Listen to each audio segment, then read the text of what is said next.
BJP से परहेज लेकिन कांग्रेस और सपा पर सीधा वार। मायावती की सियासत की ये कौन सी दिशा है? आखिर क्यों बहन जी बीजेपी के नाम पर मौन हो जाती हैं? मौका मिलते ही सपा के खिलाफ मायावती बिछा देती हैं मायाजाल और चुनाव में भी हार को पुख्ता करने के लिए चलती हैं मोहरे। बीजेपी के सामने हो जाती हैं पीछे। मायावती की बदली सियासी दिशा ने कई बार खड़े किए हैं सवाल और कई बार बीएसपी पर लगी है बीजेपी की बी पार्टी होने की तोहमत। देखिए आखिर क्यों।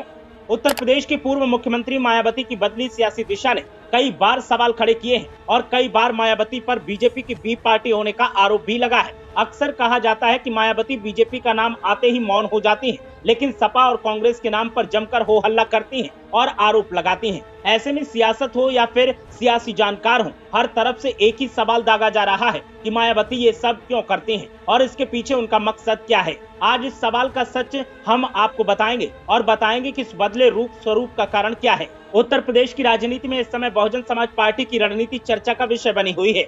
बहुजन समाज पार्टी प्रमुख मायावती का प्रयास प्रदेश की राजनीति में पार्टी को एक बार फिर उसकी कोई प्रतिष्ठा वापस दिलवाने की है। इसको लेकर मायावती लगातार बदली राजनीति का काम करती दिखाई दे रही हैं। हालांकि पिछले दिनों उनके निशाने पर लगातार समाजवादी पार्टी और कांग्रेस के आने पर सवाल उठाए जा रहे हैं। केंद्र और प्रदेश की सत्ता में काबिज भारतीय जनता पार्टी के खिलाफ उनके स्वर उस स्तर के नहीं दिखते जितने तल्ख तेवर वो सपा और कांग्रेस के खिलाफ दिखाती रही हैं। साथ ही विपक्षी दलों को ही निशाने पर लिए जाने पर हलचल तेज है। इसके पीछे की रणनीति पर अब सवाल उठने लगा है। सवाल ये किया जा रहा है कि आखिर विपक्षी कांग्रेस और सपा से मायावती की बन क्यों नहीं रही है। इसका कारण दलित वोट बैंक बताया जा रहा है। उत्तर प्रदेश की दलित राजनीति में पिछले दिनों जबरदस्त बदलाव होता दिखा है।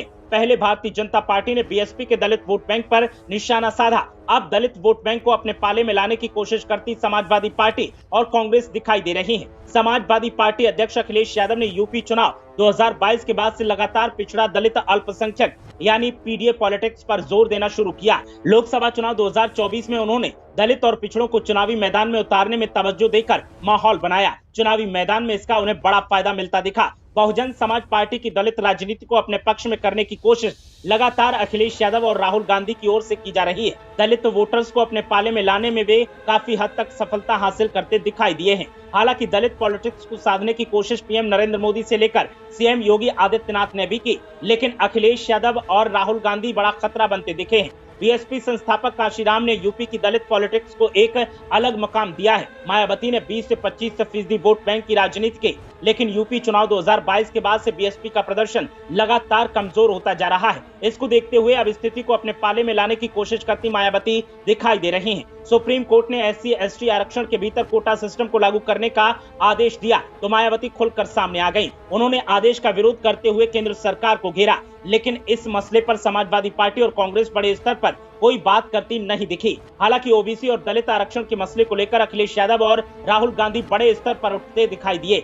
जातीय जनगणना से लेकर अन्य मुद्दों को उठाया जा रहा है। पिछले दिनों राहुल गांधी ने पिछड़ा दलित समाज से किसी भी लड़की के मिस इंडिया न बन पाने का मसला उठाया था। भले ही इस मुद्दे का कोई अर्थ ना हो, लेकिन एक वर्ग के भीतर चर्चा गहराने में ये कामयाब होते दिखाई दिए। वहीं अखिलेश यादव पिछड़ा दलित आज के आरक्षण के मसले को जोरदार तरीके से उठाते दिखाई दिए। ये स्थिति बीएसपी प्रमुख मायावती के लिए मुश्किल खड़ी करने वाली होती लगती है। ऐसे में मायावती अब दोनों पार्टियों को निशाने पर लेती दिखाई दे रही है। कांग्रेस और समाजवादी पार्टी के कार्यकाल में दलित और पिछड़ों पर हुए अत्याचार के मसलों को उठा रही है। उनकी कोशिश इन दोनों दलों की दलित पॉलिटिक्स को काटने की है। इस राह में उन्हें बीजेपी बड़ी चुनौती नहीं देती दिखाई दे रही है। यही वजह है कि मुलायम सरकार के कार्यकाल के दौरान 1995 के गेस्ट हाउस कांड का जिक्र कर दिया गया है। मायावती के खिलाफ सपा नेताओं ने तब मीराबाई मार्ग वाले गेस्ट हाउस में हमला बोला था। इसे सपा पर एक बड़े हमले के तौर पर देखा जा रहा है। ब्यूरो रिपोर्ट, मीडिया हलचल।